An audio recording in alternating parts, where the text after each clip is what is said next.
stood at the back of the conference room, watching everything fall apart. The tall aliens sat on one side of the long metal table, their skin glowing with soft blue and purple lights. On the other side sat the humans, looking small and nervous. Ambassador was speaking, but her words seemed to make things worse with every sentence. The aliens were called. They controlled half of the known galaxy. Their empire was old and powerful. Humanity had only reached the stars 50 years ago. This meeting was supposed to create peace between the two species. Instead, it was creating disaster. Had spent 6 months studying the language. He was a linguist, someone who studied languages. But the language was unlike anything humans had ever heard. It was not made of words like human languages. It was made of sounds that rose and fell like music. It reminded of whale songs mixed with the tones of ancient Asian languages. The sounds carried meaning not just in what they were, but in how they felt. The problem was that humans could not speak properly. Their throats could not make the right sounds. The translation machines tried their best, but they failed to capture the feeling behind the words. This was deeply offensive. They believed that without proper sound, there could be no real communication. Without real communication, there could be no trust. Ambassador was trying to apologize for something.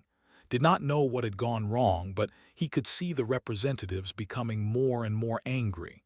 Their skin lights flickered red. That was never a good sign. The leader of the delegation was Princess Arya. She was the eldest daughter of the Emperor. She sat perfectly still, her face showing no emotion at all. They believed that showing emotion was a sign of weakness. Leaders especially could never show what they felt inside. Princess Arya had not smiled or frowned once during the entire week of meetings. The translator spoke again. This time, the words came out completely wrong. Heard the machine say something about honoring the dead with joy. His stomach dropped.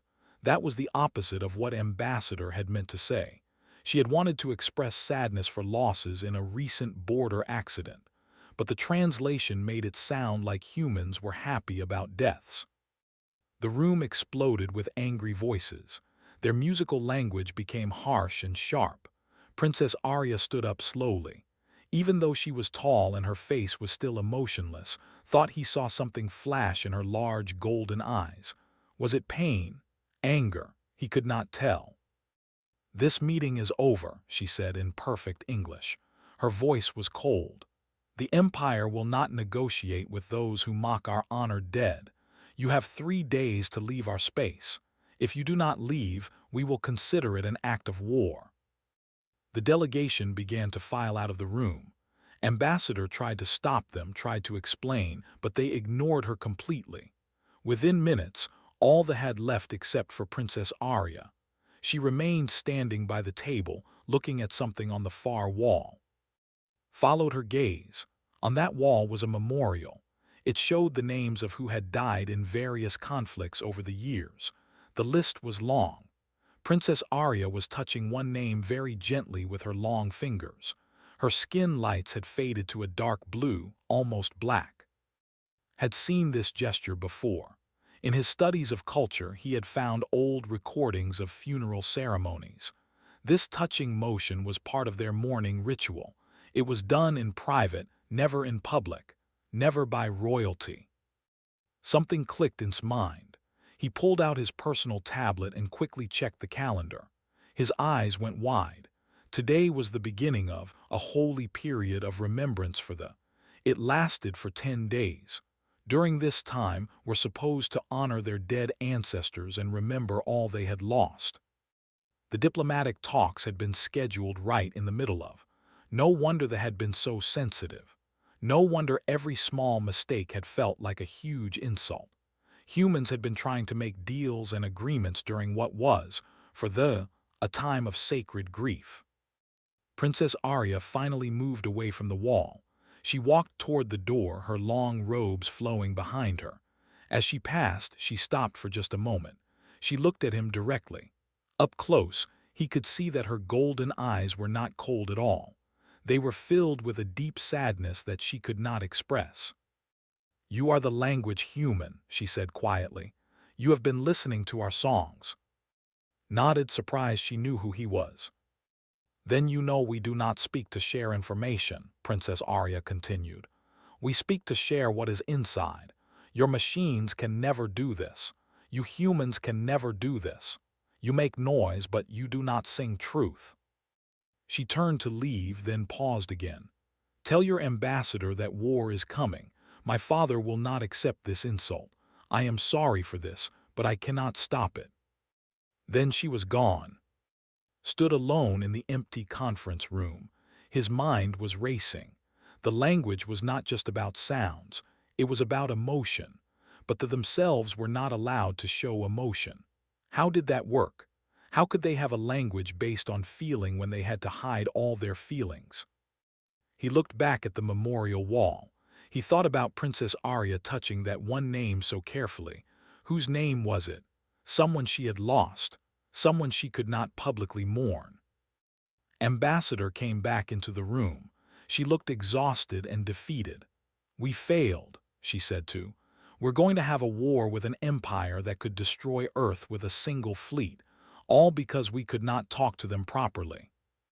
Barely heard her. He was still thinking about Princess Arya's eyes, about that hidden sadness, about the way the language worked. Maybe we have been trying to talk the wrong way, he said quietly. What do you mean? Asked. We have been trying to communicate information, said, but they do not want information. They want connection. They want to feel understood. That is impossible, said. They do not allow themselves to feel anything. No, said, still staring at the memorial wall. They feel everything. They just cannot show it. Maybe that is why they are so angry at us.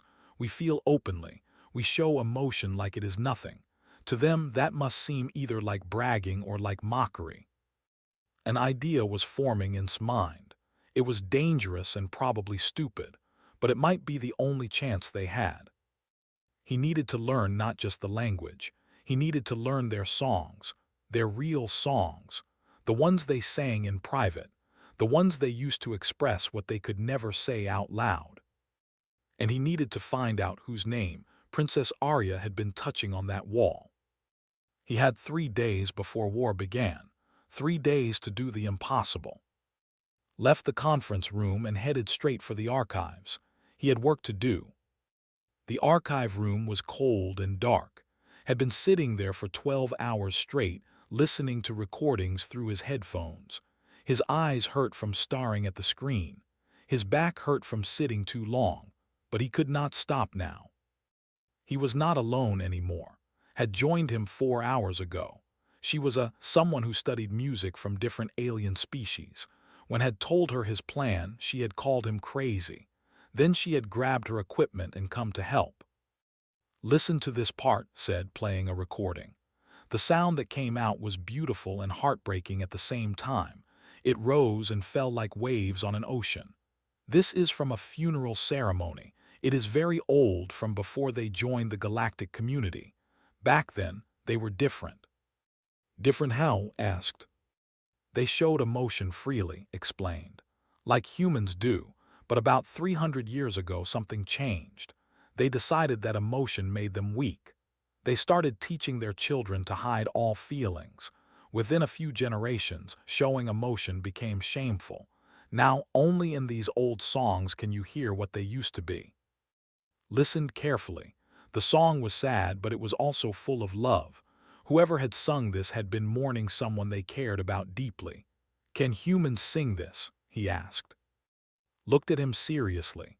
That is the strange part. Humans might be the only other species who can. Our vocal range is almost perfect for songs, and we naturally put emotion into our voices. They had to learn to hide emotion. We have to learn to hide it. That difference might be important. The door to the archive suddenly opened. Both and jumped. A man in a security uniform walked in. It was one of the human security officers assigned to the diplomatic mission. You two should not be here, said, but he did not sound angry. He sounded worried. Ambassador is looking for you. She found out about your request to access forbidden cultural files. She is not happy. I need those files, said. I need to understand their morning songs. It is the only way to reach them. Closed the door behind him and walked closer. He looked around to make sure no one else was listening. Then he pulled out a small data chip from his pocket. I know, he said quietly. That is why I got this for you. Do not ask me how, just use it carefully. Took the chip with shaking hands. What is on it? Everything you asked for, said. Funeral songs, mourning rituals, private ceremonies. This information is sacred to the. If they find out you have it, they will not just start a war. They will make sure humanity suffers for the insult. So please be very careful with what you are planning. After left, loaded the chip into the computer. Hours of recordings filled the screen. He began to work through them systematically. They listened. They analyzed. They practiced making the sounds. It was during the 5th hour of studying the new recordings that found it. One file was marked differently than the others. When he played it, he heard a song that made his heart ache. It was a mourning song for siblings. Specifically, for a younger sister lost too soon. Look at this, said, checking the file information. This recording was made just 4 months ago. It is recent. Leaned over to look. Her eyes went wide. This file should not be here. This is from the royal family. Someone leaked this. His mind raced. 4 months ago. He quickly searched through human news archives. 4 months ago, there had been a small mention of an accident on the home world. A young member of the royal family had died. The reports had been brief and vague. At the time, no one had paid much attention. Princess Arya had a younger sister, said slowly, and she died 4 months ago. That name on the memorial wall, realized. That must have been her sister's name. They looked at each other. Suddenly, everything made more sense. Princess Arya had not just been angry at the diplomatic insults. She had been grieving. During a time meant for mourning, she had to sit in meetings and pretend to feel nothing. She had to be perfectly controlled while her heart was breaking inside. And then the translator had made it sound like humans were happy about deaths. To Princess Arya, who was privately mourning her own sister, those words must have been unbearable. I need to learn this song, said. The mourning song for sisters. I need to sing it to her. Are you insane? Asked. This is the most sacred kind of song. Only family members are supposed to sing it. If you sing it wrong or at the wrong time, she could have you killed for mockery. I know, said, but I have to try. We have 2 days left before the deadline. Talking will not work. Logic will not work. But maybe, if I can show her that we understand her pain, that we see her grief even though she cannot show it, maybe she will give us another chance. Was quiet for a long moment. Then she nodded. Then we need to practice. You need to be perfect, or at least as perfect as a human can be. They spent the next 20 hours working on the song, would sing a line and would correct him. His pronunciation was wrong. His tone was off. His breathing was not right. But slowly, painfully, he began to improve. The hardest part was not the technical aspects. It was the emotion. The song was not just about hitting the right notes. It was about channeling real feeling into every sound.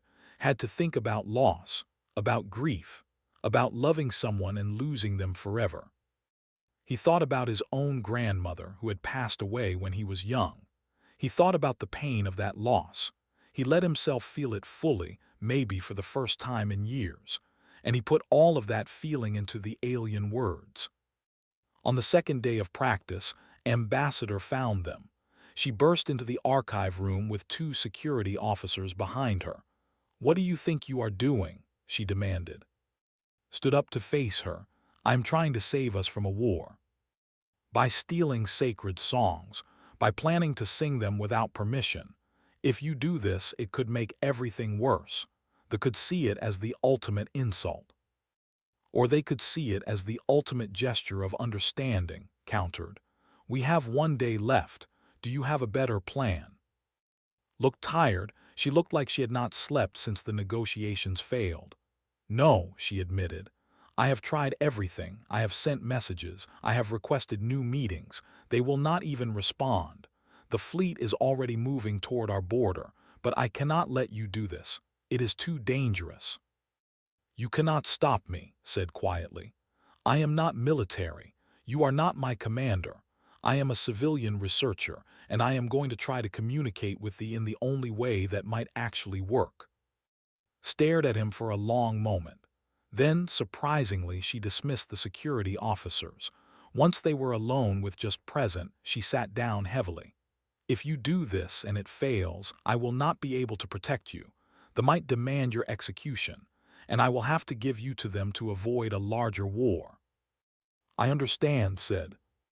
"And if you succeed," continued, "you will have violated about 15 different diplomatic protocols. Your career will be over." "I understand that too." Looked at him with something like respect. "Then I suppose I cannot officially know about this. I was never here. I never saw you. Whatever you are planning to do, you are doing it on your own." She left without another word. "Looked at one more day of practice," he said. "Then I need to find a way to meet Princess Arya alone." "I might be able to help with that," said, appearing in the doorway. He had been listening the whole time. "I have been watching the compound. The princess goes to one place alone every night, a garden in the east section. She stays there for about an hour, always after midnight. No guards, no attendants, just her." "Why would she do that?" asked. "Because it is the only time she can be alone," realized. "The only time she does not have to perform being perfect. The only time she can let herself feel." That night practiced the song one more time. Tomorrow he would go to the garden. Tomorrow he would sing to an alien princess. Tomorrow he would either save humanity or doom himself trying. He just hoped his voice would be enough. The garden was more beautiful than had expected. Strange alien plants glowed softly in the darkness, casting blue and green light across stone pathways. A small fountain made quiet bubbling sounds. The air smelled like something between cinnamon and rain. This was a garden, designed to remind them of their home world. Sat on a stone bench, hidden partially by the glowing plants. His heart was pounding so hard he thought it might break through his chest. He had been waiting for 2 hours. Midnight had come and gone. Maybe Princess Arya would not come tonight. Maybe she had changed her routine. Or maybe she knew he was here, and had decided to avoid the garden entirely. Then he heard footsteps. Soft and careful, someone was approaching. Princess Arya entered the garden alone, just as had said she would. She wore simple robes instead of her formal diplomatic clothing. Her skin lights were dim, barely glowing at all. She walked slowly to the fountain and sat beside it, dipping her long fingers into the water. Watched her for a moment. Even here alone, she sat perfectly straight. Her face showed no emotion, but there was something about the way she touched the water, almost desperate, as if she was trying to feel something real. He knew he could not wait any longer. If he waited, he would lose his courage. Stood up from behind the plants and stepped into the open. Princess Arya's head snapped toward him. Her skin lights flared bright red instantly. She stood up fast, her body tense. "Who dares enter this place?" she demanded in her language. The musical tones were sharp and dangerous. "Princess Arya," said in English, raising his hands to show he meant no harm. "Please, I need to speak with you." The language human, she recognized him. Her lights flickered between red and dark blue. "You should not be here. This is a private place. If my guards find you here, they will kill you." "I know," said, "but I needed to see you. I needed to tell you something, not as a diplomat, not as a representative of humanity, just as one person to another person." "We are not the same," Princess Arya said coldly. "You are human. I am. There is nothing to say between us. Leave now and I will not report this intrusion." "Your sister," said quietly. "The name on the memorial wall, that was your sister." Princess Arya went completely still. Her skin lights flickered wildly, showing emotions she could not control for a brief moment. fear, anger, pain. Then they went almost completely dark. "You know nothing of what you speak," she said, but her voice shook slightly. "I know she died 4 months ago," continued gently. "I know you cannot mourn her publicly because you are royalty. I know that when you should be honoring your grief, you had to sit in meetings and pretend to feel nothing. And then our translator made it sound like we were celebrating deaths. I cannot imagine how much that hurt you." "Stop," Princess Arya said. The word came out broken. "You have no right to speak of these things. You know nothing of our ways. You humans feel everything openly, like children. You do not understand what it means to carry grief inside where no one can see it." "You are right," said. "We do feel openly, but that does not mean we cannot understand your pain. Loss is loss. Grief is grief, no matter what species feels it." "Leave this place," Princess Arya ordered, but she did not move toward the exit. She did not call for guards. She just stood there, trembling slightly. Took a deep breath. This was the moment. He had practiced for days. He had learned the words, the tones, the rhythms. But now, standing in front of this grieving princess who could have him killed with a single command, he felt all his preparation become fragile and uncertain. He began to sing. The words came out awkwardly at first. His pronunciation was not perfect. His throat could not make all the harmonic sounds the way a throat could. But he sang the morning song for a sister lost too soon. He sang about the bond between siblings, about shared childhood, about the pain of a future that would now be faced alone. Princess Arya's eyes went wide. Her mouth opened slightly in shock. No sound came out. Her skin lights began to flicker rapidly through colors had never seen on a before. "How do you know this song?" she whispered. Did not answer. He kept singing.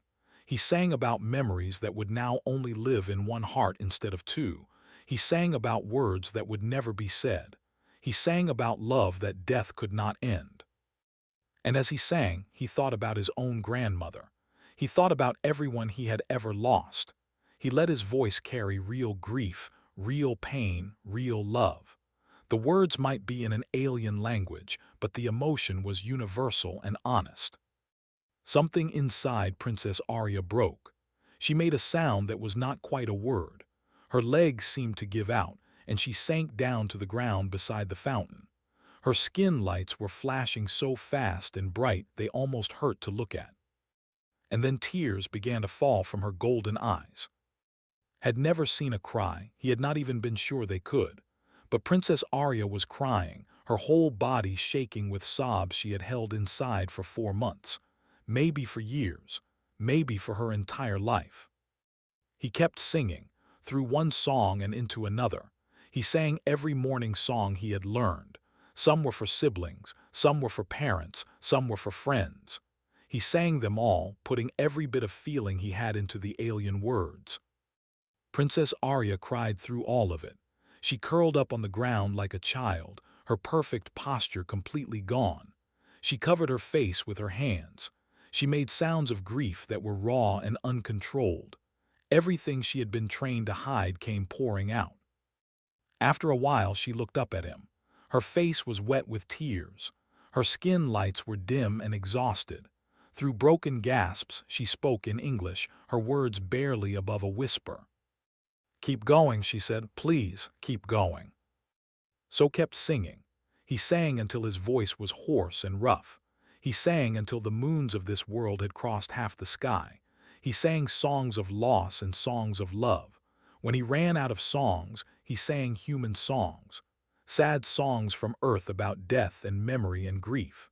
She could not understand the English words, but she understood the feeling.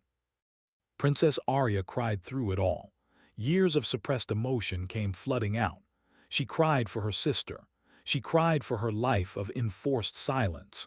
She cried for the person she might have been if she had been allowed to feel. Finally, as dawn began to color the sky, his voice gave out completely. He had no songs left. He sat down on the ground near her, exhausted. Princess Arya was quiet now. She sat up slowly, wiping her face. Her skin lights were a soft, pale blue. She looked different somehow, lighter, like something heavy had been lifted from her. "I have not cried since I was a small child," she said quietly. "I was taught that tears were shameful, that emotion was weakness, that a true, especially a royal, must always be in control." She looked at with something like wonder. "But you humans, you cry so easily, you feel so openly, and yet you have built starships. You have created art and music. You have survived and thrived. How can you do all this while being so vulnerable?" "Maybe we succeed because we are vulnerable," said, his voice rough from singing. "Maybe feeling things makes us stronger, not weaker." Princess Arya was quiet for a long time. Then she said, "My sister's name was Lyra. She was younger than me by 5 years. She was curious and bright and full of questions. She died in an accident at a research station. A malfunction. It should not have happened." "I am sorry," said simply. "She used to ask me why we could not show our feelings," Princess Arya continued. "She said it made her feel alone inside. I told her that was just how our people were, that we had to be strong. But now I think we became so afraid of weakness that we forgot how to be alive." The sky was getting brighter. Soon people would start moving around the compound. They could not be found here together. "What happens now?" asked. "Will there still be war?" Princess Arya stood up slowly. She looked at him with those golden eyes, and for the first time he saw genuine emotion in them. Not hidden, not suppressed, just there, honest and real. "I do not know," she said, "but I will speak with my father. I will tell him what happened here tonight, what you did for me, what you showed me." She paused. "And I will tell him that perhaps we have something to learn from humanity after all." She turned to leave, then stopped. "That is your name, yes?" He nodded. "Thank you. You gave me back something I thought I had lost forever. The ability to grieve, the permission to feel. That is a gift beyond price." Then she was gone, leaving alone in the garden as the sun rose on a world that was not his own. For 3 days no one saw Princess Arya. She had returned to the section of the diplomatic compound and had not emerged since. The delegation was in chaos. Rumors spread wildly. Some said the princess was ill. Others said she had been contaminated by human contact. A few whispered that she had gone mad. Spent those 3 days in a small holding cell. Ambassador had him arrested within hours of his return from the garden. She had no choice, she explained. There were demanding answers about what had happened. Security cameras had caught entering the garden. Everyone knew he had been there. No one knew what had actually happened, but the possibilities all looked bad for humanity. Brought him meals and news. "They are threatening to leave immediately," he said on the second day, passing a tray through the cell door. "They say you assaulted their princess. They want you handed over for punishment." "What does say?" asked. "She is trying to stall. She keeps asking to speak with Princess Arya directly, but they won't let anyone near her," lowered his voice. "What really happened that night? Did you hurt her?" "No," said, "I helped her. At least I think I did." On the third day, came to see him. She was a psychologist assigned to the diplomatic mission. Her job was to help humans deal with the stress of first contact, but she had also been studying psychology as much as she could. "I need you to tell me exactly what happened," said, sitting outside his cell. "Every detail. Ambassador has ordered me to evaluate whether you have caused an interstellar incident or something else entirely." So told her everything. He told her about learning the songs, about finding out about Princess Arya's sister, about going to the garden and singing. He told her about the princess crying, about the emotion that had poured out of her. Listened without interrupting. When he finished, she was quiet for a long time. Then she said something unexpected. "You may have just done the most important thing any human has ever done." "What do you mean?" "I have been studying culture," explained, "trying to understand why they are the way they are. I found something in their historical records. About 300 years ago, they went through a massive social change. They had just started expanding into space. They encountered other species who were more aggressive, more militaristic. They decided that to survive, they needed to be harder, stronger, more controlled. So they stopped showing emotion, said. They did not just stop showing it, continued. They bred it out of themselves. For generations, they selected for children who were naturally less emotional. They trained every generation to suppress feelings more completely than the last. It worked. They became a powerful empire, but they also started dying out. Dying out. Nodded seriously. Their birth rates dropped. Their mental illness rates soared. Their art disappeared. Their music became mechanical. They were losing something essential about what made them alive. But by then, they had forgotten what they had lost. Showing emotion had become so shameful that no one dared suggest they should feel again. Cell door suddenly opened. Ambassador stood there with 2 security officers. "Come with me," she said. "Now." They took him to the main conference room. It was packed with people. All the human diplomatic staff were there, but more surprising, so were their entire delegation had assembled, and at the head of the table sat Princess Arya. She looked different. Her skin still glowed with bioluminescent light, but the colors were softer now, more varied. Her face still showed control, but there was something alive in her eyes that had not been there before. Counselor, one of the human officials, stood up. He was red-faced and angry. "This man violated every diplomatic protocol we have. He trespassed into a restricted area. He made unauthorized contact with a foreign dignitary. He stole sacred cultural materials. He should be prosecuted to the full extent of—" "Enough!" Princess Arya's voice cut through the room. Everyone fell silent. She was looking directly at. "This human did something that none of my own people have dared to do in 300 years. He showed me the truth about ourselves." She stood up. Every in the room stiffened in shock. Princess Arya was about to speak emotionally in public. This simply did not happen. "My people are dying," she said, and her voice carried real sadness that everyone could hear. "We have been dying for generations, and we have been too proud to admit it. We cut emotion out of ourselves because we thought it made us weak, but instead we have become empty, hollow. We exist, but we do not truly live." One of the older delegates tried to interrupt, but Princess Arya held up her hand. "No more silence, no more pretending, saying to me in our own language, a language we ourselves have forgotten how to use properly." He sang with feeling, with real grief and real love. "And I cried for the first time in 20 years. I cried for my sister. I cried for myself. I cried for all of us." The room was completely silent. Every human and was staring at her. "This is what we have lost," Princess Arya continued.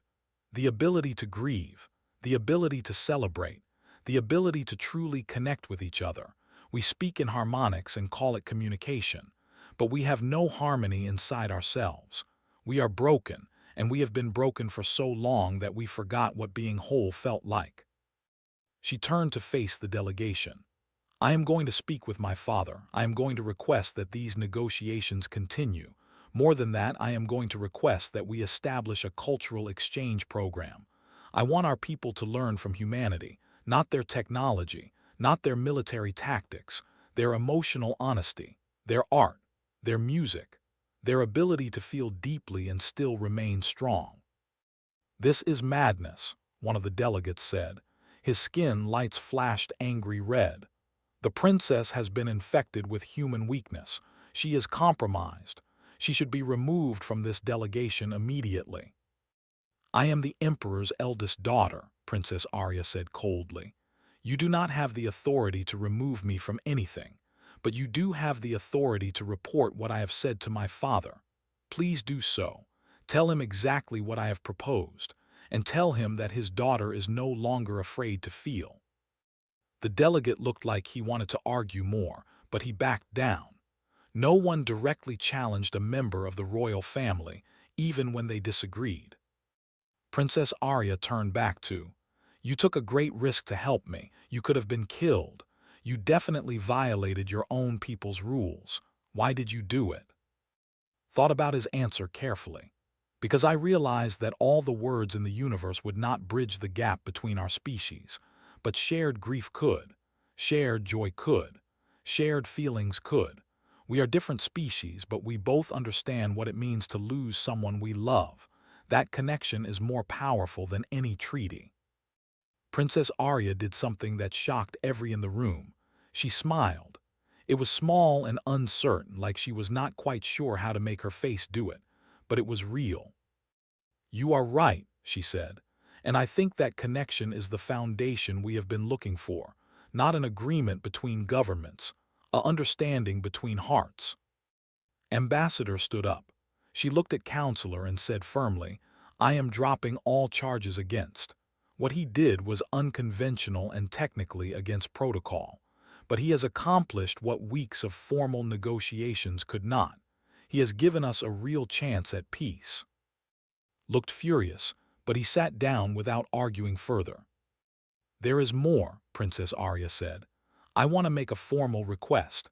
I want to be appointed as a cultural bridge between our species. He will teach my people about human emotion and expression, and in return, we will teach humans about our history and what we have lost.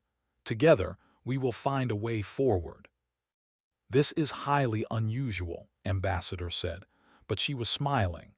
"But then again, this entire situation is highly unusual.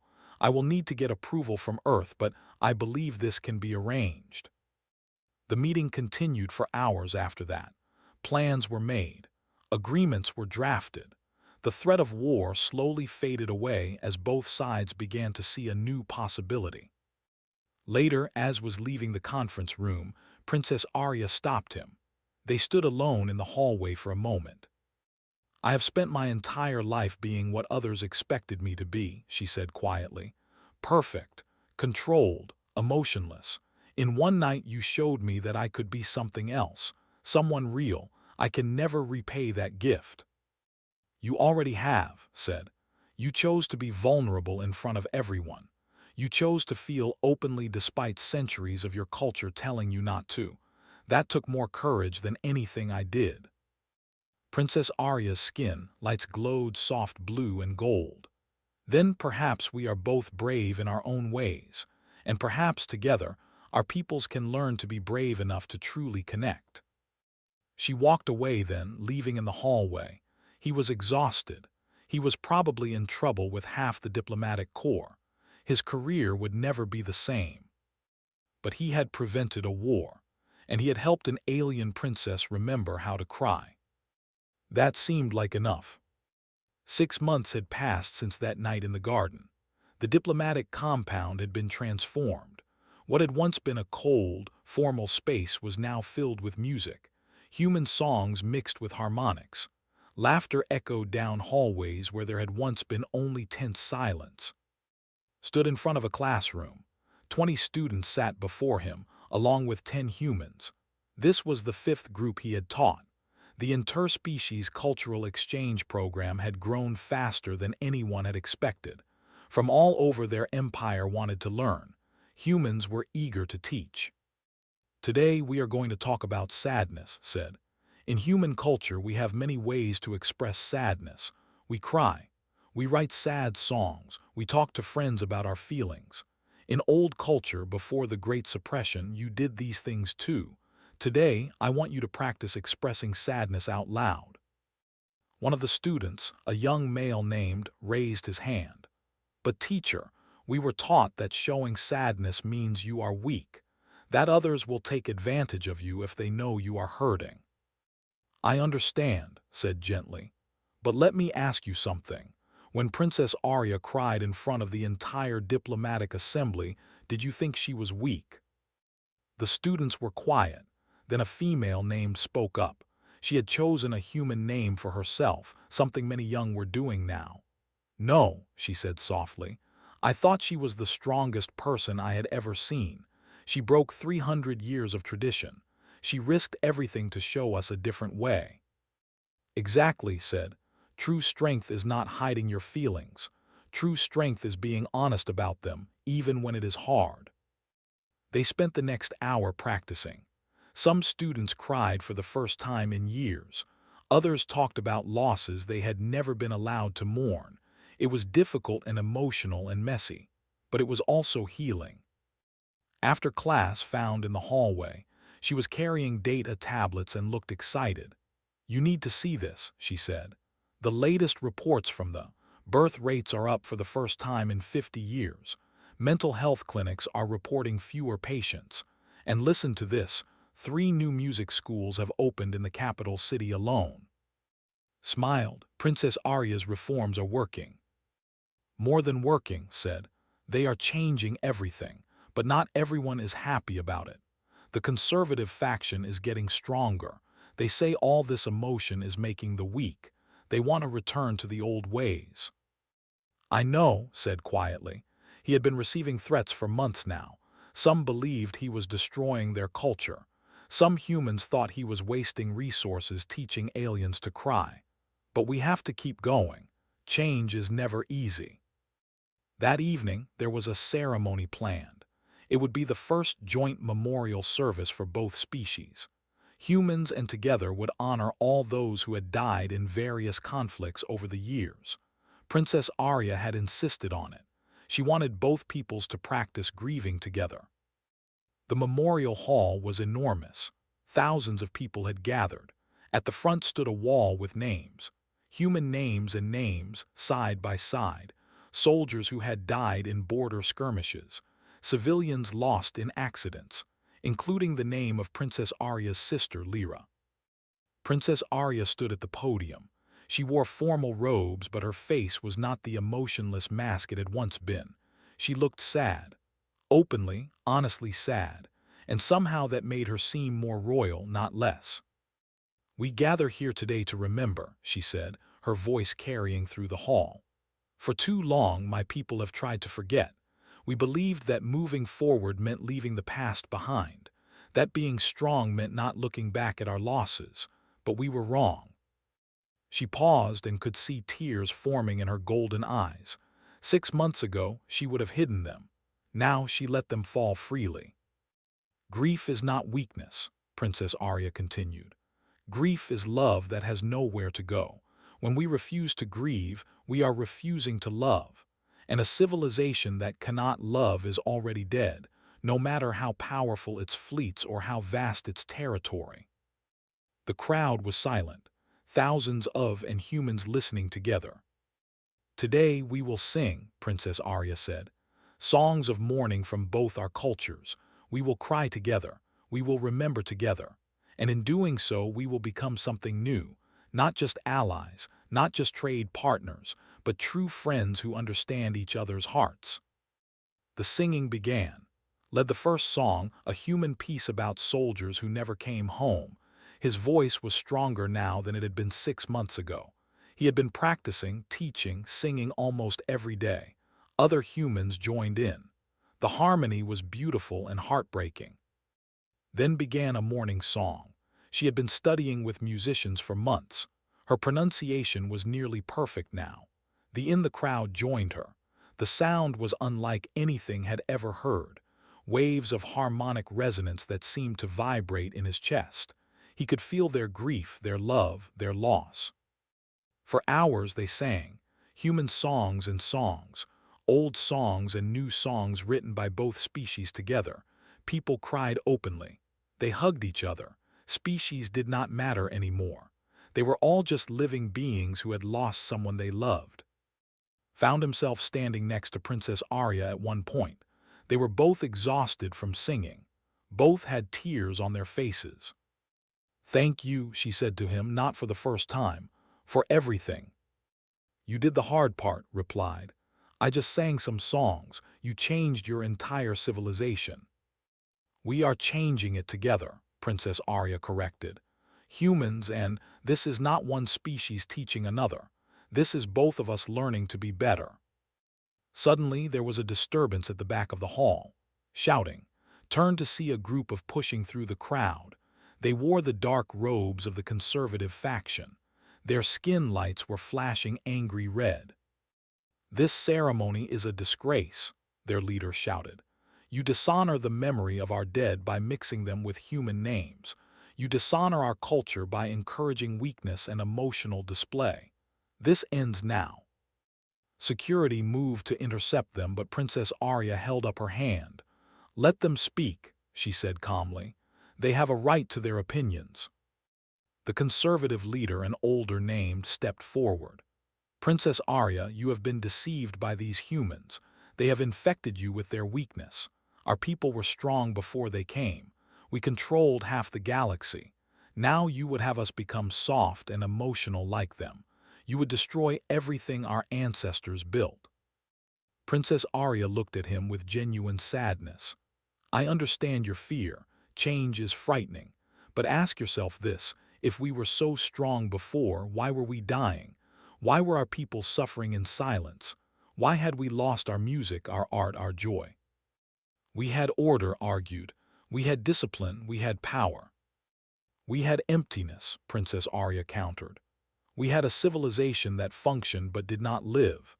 Tell me, when was the last time you truly felt happy, not satisfied with an achievement, not pleased with maintaining order, but actually deeply happy to be alive?" Opened his mouth to answer, then closed it. His skin lights flickered uncertainly. "I thought so," Princess Arya said gently. "Because that is what we lost, the ability to feel joy. And without joy, what is the point of all our power? What are we protecting if we cannot enjoy being alive?" A female from the crowd stood up. She was young, maybe in her early 20s. "I want to speak," she said nervously. "Please," Princess Arya gestured for her to come forward. The young walked to the front. Her skin lights were pulsing with emotion she was clearly not used to showing. "My name is. 6 months ago, I tried to end my own life. I could not stand the emptiness anymore. The constant requirement to feel nothing, show nothing, be nothing but efficient and controlled. It was killing me inside." The crowd murmured. Suicide was rarely discussed in culture. "But then I heard about the princess crying publicly," continued. "I heard about humans teaching us to feel again. I joined one of the cultural exchange classes, and for the first time in my life I felt like I was allowed to be alive. I cried about things I had been holding inside for years. I laughed. I got angry and then got over it. I fell in love with someone and told them how I felt." She turned to face directly. "You say emotions make us weak, but emotions saved my life. Without them I would be dead. How is that strength?" Others began to stand up and share their stories. Person after person talking about the relief of finally being allowed to feel. Parents who could now tell their children they loved them. Artists creating music again after years of silence. People making real connections with each other instead of just functioning together. And his group looked around. They were outnumbered, not in violence but in testimony. Hundreds of showing them that the changes were not making them weak. They were making them whole. Finally, shoulders slumped. "I do not understand this," he said quietly. "But I see that many of our people believe it helps them. I still think you are making a mistake, Princess, but I will not try to stop you by force." "That is all I ask," Princess Arya said. "Come to one of our classes sometime. You might be surprised what you discover about yourself." The ceremony continued late into the night. More songs were sung, more tears were shed, and slowly, carefully, two species learned to grieve together.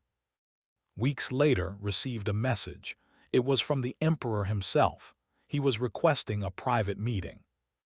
Went to the meeting with Princess Arya by his side. The Emperor was an imposing figure, tall even for his skin marked with the deep colors of age and authority. But his eyes, so similar to his daughter's, were not cold. "Of Earth," the Emperor said, "you have done something remarkable. You have reminded my people of what we lost.